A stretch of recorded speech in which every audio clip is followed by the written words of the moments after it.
number one leading cause of death is what they call iatrogenic death.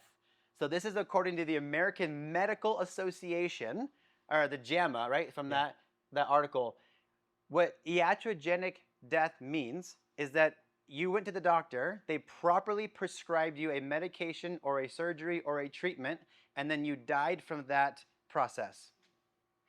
So following the doctor's orders is what led to death.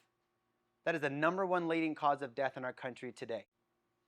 If I told you the number one leading death highway in the Arizona was the 202, that more people die on the 202 than any other freeway, how many of you would drive on the 202? How many of you would let your loved ones drive on the 202? No hands. Here's the thing. If this is the number one leading cause of death, not only should we not seek that system first, but we need to protect our loved ones from seeking that system first, because we're not seeing health and abundance come out of that system. Do you guys see that? Now, what's interesting is when you look at this number, to make it like visual, what this is equivalent to is if 6 jumbo jets crashed every single day. If 6 jets were just crashing every single day, nobody would be getting on an airplane ever. So we start looking at the magnitude of these numbers. Now, trust the experts.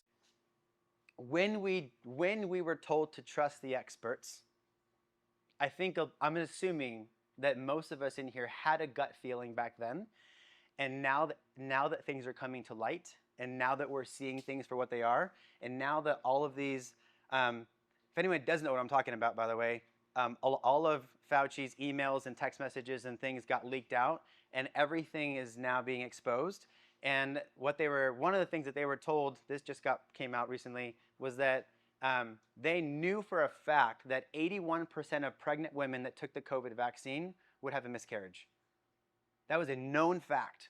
And then during COVID, not only did they not say, hey, there's a high chance of miscarriage, probably don't do this, they heavily forced pregnant women to get the COVID vaccine, knowing full fact that 81% were going to have a miscarriage. If you look at the number of deaths miscarriage-wise in 2021 and 22, they were astronomically high. And then there's so much more to this that we can unpack. But here's the problem, is that the experts, we got to be very careful of who is the expert and who is that we're putting blind trust into. Because when you start to see some of these things, it's kind of staggering. Does that make sense? I wish we could. I dream of a world where we can trust the experts. Yeah. But the systems are so corrupt with money that your expert pleaded the fifth 100 times. So if that doesn't kind of shake you, if you were in that boat of trusting the experts, like right now, we have to be our own experts. You have to understand what is truly going on in healthcare as a whole, and especially with you and your family's health, so you don't wind up in hands of the experts. Let's go to, so one thing that we got to really make clear of is we are not anti-doctor, anti-medication. Driving here, like if I got in a car accident and I had a bleeding out from my femoral artery, do not take me to Dr. Mike to adjust my back. Like that is, take me to the hospital, hook me up, like do whatever modern medicine you have to do to save my life, okay? Because when there is an emergency, we have the best emergency medical healthcare system in the world, okay? We have the best doctors, we have the best access, we take the most medications, we spend more money on our healthcare system than any other country in the history of mankind. That's good for emergencies. But if that system was also producing, if it was supposed to be producing health, then we would also expect there to be the healthiest population in the world.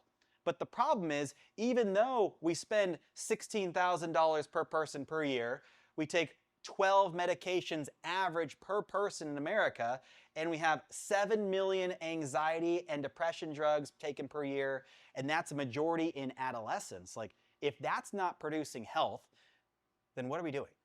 That is not working. The most medicated country on the scale of healthiest countries, number 1 being the healthiest, 50 being the least, we rank 37. So what you guys have to see is, hit the next slide there, is that you kind of have to stand alone on this.